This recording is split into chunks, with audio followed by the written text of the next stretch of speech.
गुजरात के वलसाड जिले की धरमपुर तहसील के टांकी गांव में भारी बारिश के बीच एक दर्दनाक हादसा सामने आया है।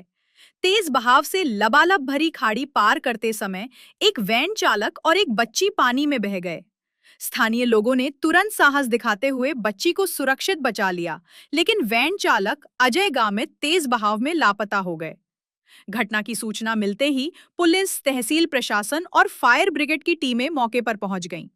करीब 3 घंटे बाद एनडीआरएफ की टीम को भी रेस्क्यू ऑपरेशन में लगाया गया।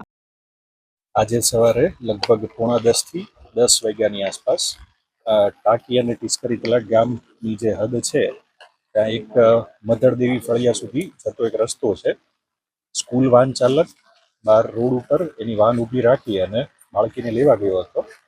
પાણીનો ભરાવો ખૂબ ઓછો હતો, પરંતુ રસ્તાનું પૂરેપૂરું અનુમાન ન થતાં એક વ્યક્તિ ડૂબી ગયા છે અને એમની રેસ્ક્યુની કામગીરી અત્યારે ચાલુમાં છે.